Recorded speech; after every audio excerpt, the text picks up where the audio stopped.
নমস্কার বন্ধুরা, কেমন আছেন সবাই? আশা করি সবাই ভালো আছেন। আমি প্রিয়া। দেশ বিদেশের গল্পকথার আরও একটি নতুন ব্লগে আপনাদের সকলকে স্বাগত। তো দেখুন, এই রাস্তা দিয়ে এনারা কারা যাচ্ছেন আমি ঠিক জানি না। আর কিছু মনে হয় চাইছিলেন ওই ঢাকঢোল বাজিয়ে। তো ওই বৃষ্টির ওয়েদার, বাড়িতেই আছি, তো একটু আলাদা রকমভাবে আজকে মাছ রান্না করব। আর এই মাছ সম্পর্কে তো আমি আগে একটি ব্লগে সমস্ত কিছু বলেইছিলাম, এটি কী ধরনের মাছ। যদিও রোমানিয়ান ভাষায় এই মাছটিকে পাস্তারাব বলে। এটি হচ্ছে ট্রাউট মাছ। এটি ইউরোপ, আমেরিকা জুড়ে সবাই এটিকে মিষ্টি জলের মাছ বলেই চেনে। এই মাছটি নদীতে বা হ্রদে বেশি হয়। তো এই মাছটির সম্পর্কে প্রথমে আমার তো জানা ছিল না। তো আমি আগের যে ব্লগটিতে মাছটি সম্পর্কে বলেছিলাম, তো অনেক কিছুই ওখানে ডিটেলসে দেওয়া আছে, আপনারা যদি চান ওখান থেকে দেখে নিতে পারেন। এই মাছটি এমনিই আমি মাছের ঝোল বানিয়েই বেশি খাই, কিন্তু আজকে প্রথমবার বানাবো এই মাছের তন্দুরি। যদিও এই ইউরোপীয় মানুষজন এই মাছটিকে গোটা এইভাবে তন্দুরি বা ওনারা স্মোক করে খেতেই ভালোবাসেন। তো একটা প্যাকেটে ওই দুটো মতন থাকে, মোটামুটি 600-650 গ্রাম ওজন হয় দুটো মাছ মিলিয়ে।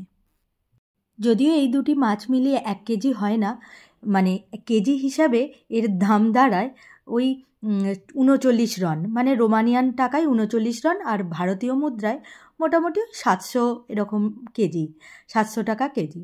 তো এই মাছটি একটা আমি বানাবো এই ফার্স্ট টাইম তন্দুরি। তো কেমন হবে সেটা জানি না, যদিও আমি বানাবো ফ্রাইং প্যানে। একটা তন্দুরি মশলাও এবারে নিয়ে এসেছিলাম ইন্ডিয়া মার্কেটে যখন গেছিলাম। তো ওইদিকে পেঁয়াজ, আদা, রসুন বাটা, তার সঙ্গে অল্প দই আর তন্দুরি মশলা মিশিয়ে, কোনো লঙ্কা দিইনি তার কারণ মেয়ে খাবে, আবার জানিও না যে এটা কেমন খেতে হবে। প্রথমে আগে ভালো করে মাছের গাটাতে মাখিয়ে নেব উল্টে পাল্টে। তো তারপরে এটাকে সামান্য অল্প তেল দিয়ে ফ্রাইং প্যানে ঢাকা দিয়ে একরকম মানে সেদ্ধ করতে দেবো। তো এটা এয়ার ফ্রায়ারে দিলে বেশি ভালো হতো, বা ওভেনে বেকড করতে দিলেও ভালো হতো। তো ওনারা ওভেনে বেকড করতে দিয়েই খায়, মানে এখানে যারা মানুষজন খান এনারা ওভেনে বেকড করতে দিয়েই খান। তো আমার কাছে জানা নেই এটা কীরকমভাবে বানাতে হয়। তো আমি নিজেই প্রথম অনেকজনের, আমার হাজব্যান্ডের মুখেই শুনেছি অনেকজন এইভাবে, মানে মানে আমার হাজব্যান্ড শুনেছেন যে ওনারা এইভাবে বাড়িতে মাছটাকে খায়। তো দেখুন, খুবই সামান্য তেল দিয়েছি।